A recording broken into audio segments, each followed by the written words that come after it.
Hey, what's good, my fellow masters? Continuing this seemingly endless onslaught of pickup summon banners being thrown at us, I wanted to cover the expected third banner for the Tam Lin Cup event. There are 3 limited SSR servants on the banner, plus 1 story-locked SR unit that I think could be of particular interest to some, and a couple of permanent SRs.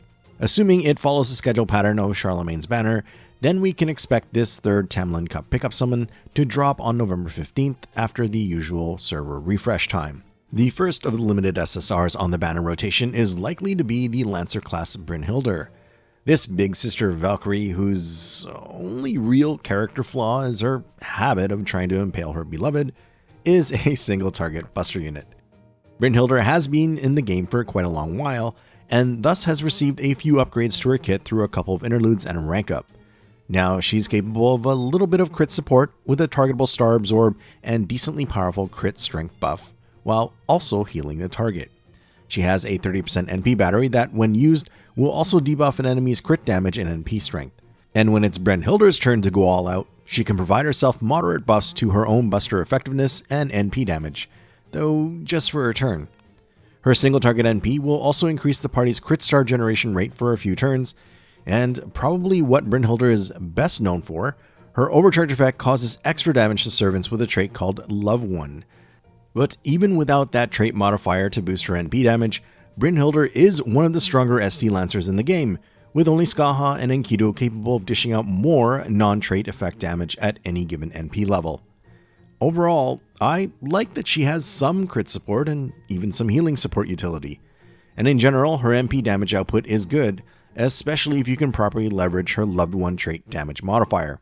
But aside from that, when compared to the amazing flexibility the upcoming SSR Lancer Melusine is capable of, to me, Brynhild just doesn't seem as compelling.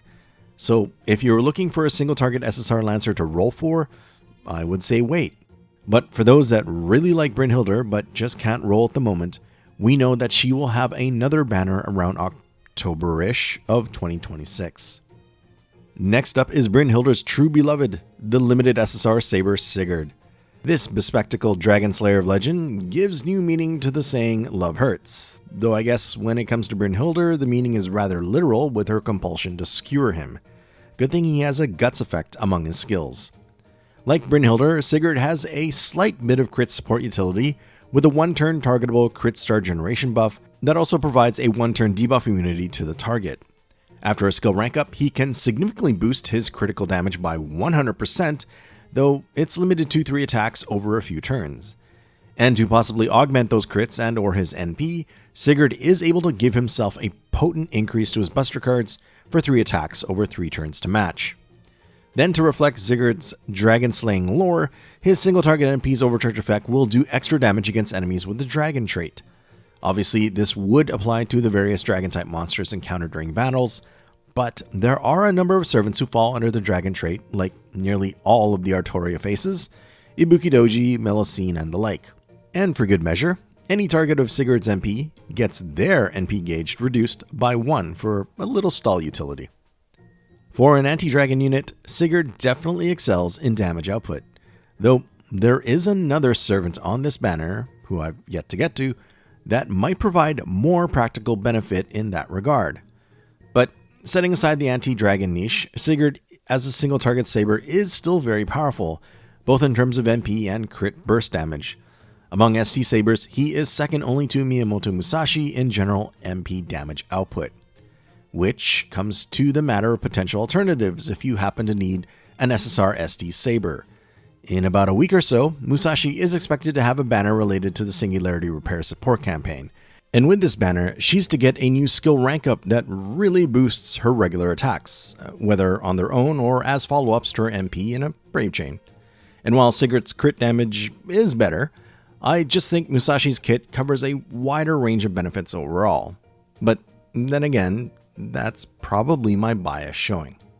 Not to mention, there will be a Welfare ST Saber we can get during the next event as another alternative. Though probably the most prudent servant to wait for over Sigurd is the future first playable beast class servant that will be introduced in the game, the ST Arts based Draco.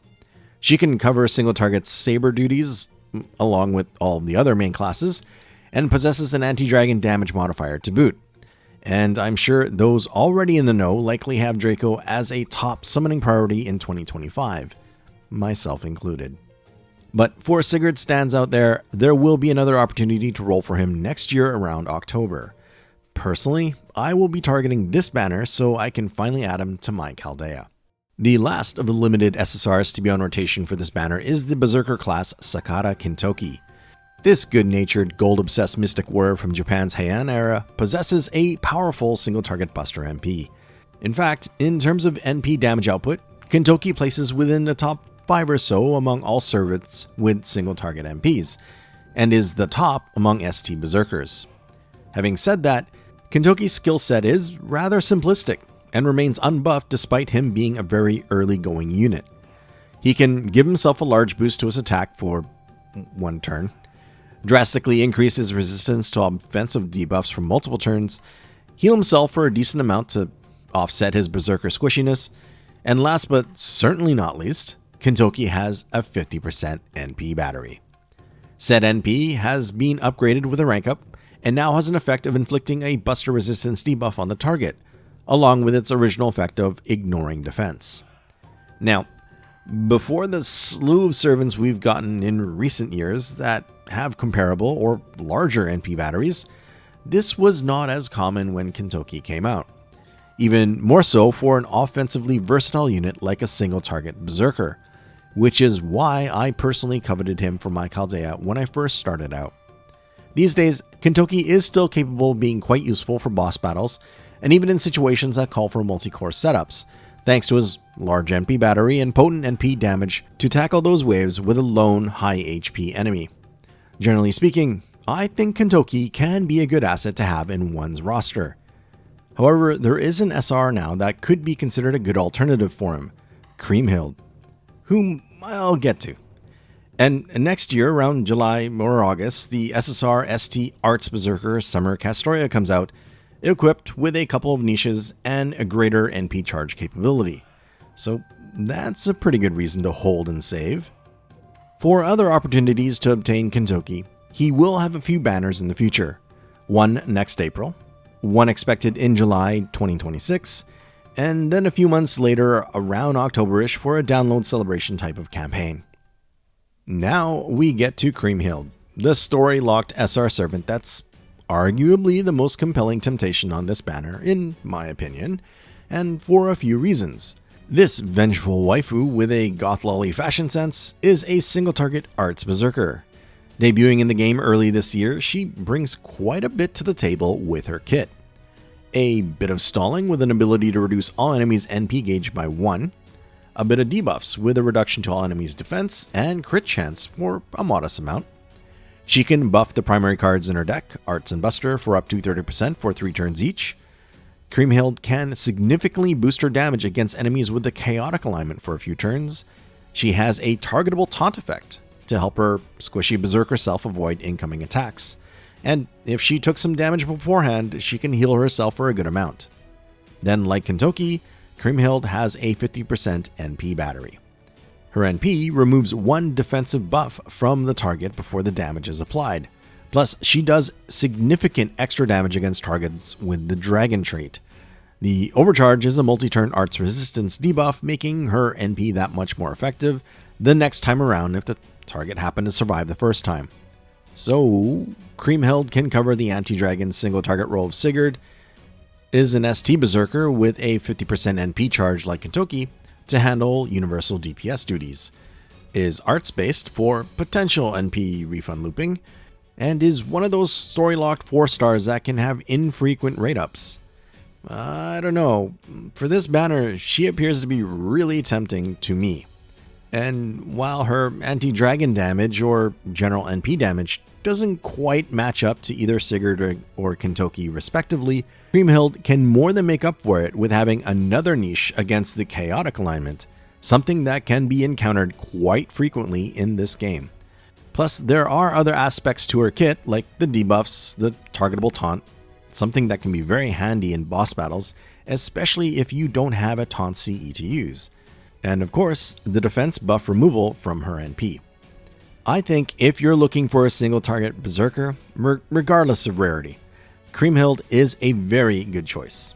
On the banner rotation, Kriemhild will be the rate up 4-star paired up with Brynhild, assuming there are no changes compared to the JP version of the banner. I missed out on her when she first debuted, and I really want to roll for her. But sadly, I must pass this time around. Saving for future servants is a priority for me. So if you're in the same situation as me, then fortunately, Kriemhild will have another banner around September of 2025. As for the two permanent SRs featured on this banner, we have Sigurd's counterpart in legend and Kriemhild's tragic husband, the constantly apologizing dragon slayer, Siegfried. And then the unstoppable juggernaut of a Greek hero, the OG Berserker of the series, Heracles. Siegfried will be on rate up during the Sigurd rotation of the banner, because of course Lysenko likes to put SSRs and SRs of the same class together just to mess with us.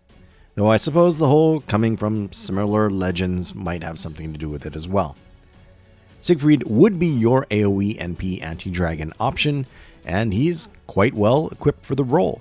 Even outside of his NP extra damage for dragon enemies, he's capable of further augmenting his attacks against the dragon trait through a skill rank up, extending that niche to his regular attacks in addition to his MP. Several months ago, Siegfried received another skill rank up that added a 30% NP battery to his kit, coupled with a 3-turn attack buff. So he can be a solid AoE buster Saber, and with the right CE equipped, he's now capable of working with the double coin Skya Oberon comp for 3-turn farming.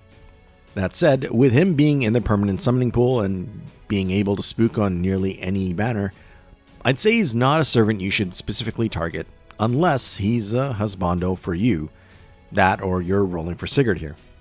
And if you eventually want him for your Chaldea and he's just not spooking your rolls, then he will have another banner expected in September 2025. Moving on to Heracles, he will be paired up with Kintoki, again making those instances of a non-rainbow animation of a gold Berserker card summon a bit more suspenseful. Of course, if you were rolling for a Kintoki and got Heracles instead, this is not actually a bad thing if you don't have him. He is one of the early units in the game that served the last man standing role. It was his Bond 10 CE that really made this happen, but once you got it, those with smaller rosters had a bit of a security net with Heracles in the lineup. Effectively, he became very difficult to permanently kill, despite being a squishy Berserker. And with a particular skill rank up, he got stronger the more his guts would trigger. I find he's particularly effective and fun to use in Grail Front events.